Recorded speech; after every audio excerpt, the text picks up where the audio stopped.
Bonjour à toutes et à tous, je vais donc vous présenter une partie des résultats de l'essai DEPASS.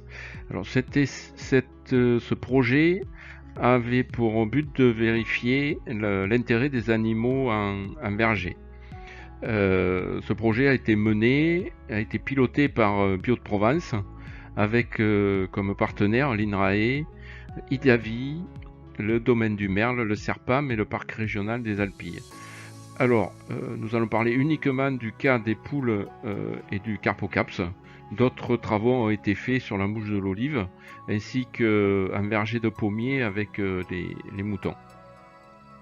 Les conditions de cet essai sont un peu particulières, puisque nous avons mis en place un filet volière, des filets volières sur 2 rangs, sur le domaine, sur la ferme pilote de la Durette. Alors cette explication de ce filet volière, sa justification, c'est le fait que nous sommes dans une zone à très forte pression carpocaps et les réinfestations extérieures sont très importantes sur cette zone. Donc ce filet volière nous a permis de nous couper des réinfestations extérieures. Alors les poules sont présentes toute l'année à partir de juillet 2021 et les résultats que je vais vous présenter sont ceux donc de la récolte 2022. Alors, la densité a été de 200 poules par hectare, il s'agissait de poules rousses de réforme, et la ration de grains a volontairement été inférieure à la norme pondeuse pour inciter les poules à chercher des protéines et donc des insectes. Alors, vous avez ici une photo qui vous permet de visualiser le dispositif. Nous voyons donc un filet très large qui permet au carpocaps de se reproduire sous le filet et qui empêche l'arrivée de populations de carpocaps extérieures. Voilà. Et puis vous voyez le poulailler qui permet aux poules de passer les nuits et comme d'habitude. Voilà. Et la deuxième partie du rang, vous voyez, est sans poules. Alors, nous avons mis en place ce dispositif sur 2 rangs avec 2 variétés différentes. Donc vous avez une première variété provençale de rouge d'hiver qui s'est révélée avoir une moins forte pression qu'espérée au niveau du carpocaps.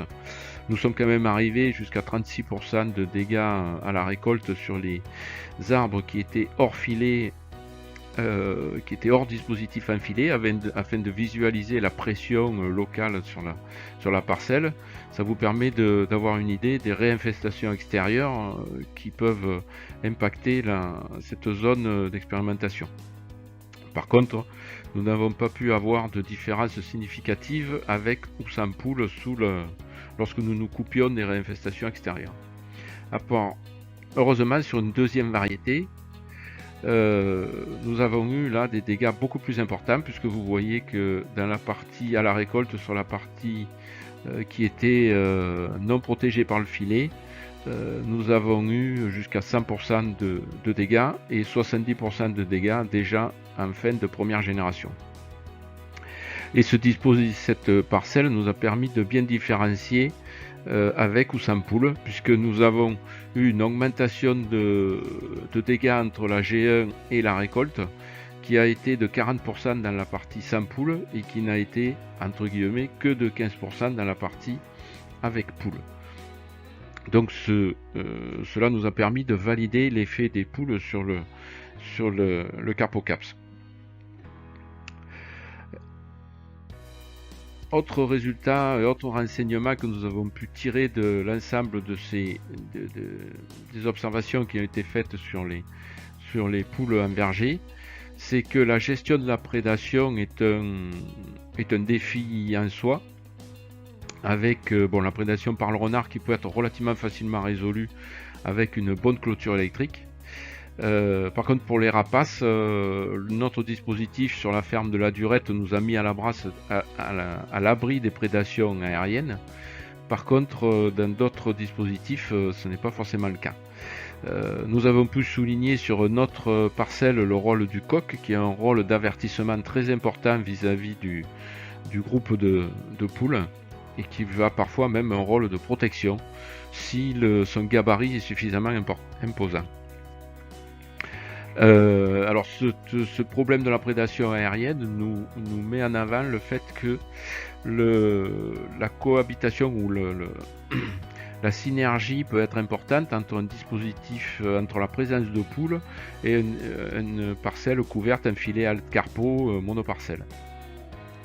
Ensuite, autre problème soulevé, c'est la prévention du risque de vol qui peut être, ça peut être un problème rédhibitoire si on est éloigné d'habitation. Ensuite, il nous semble indispensable d'avoir des zones de repli lors de certaines interventions en verger.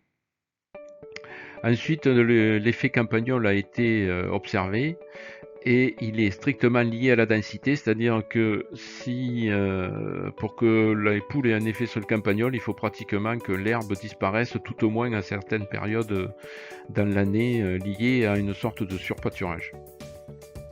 Par contre, si on garde un couvert herbacé important, on se retrouve avec une augmentation de la pression campagnole liée à l'exclusion provoquée à l'exclusion du renard par la clôture électrique.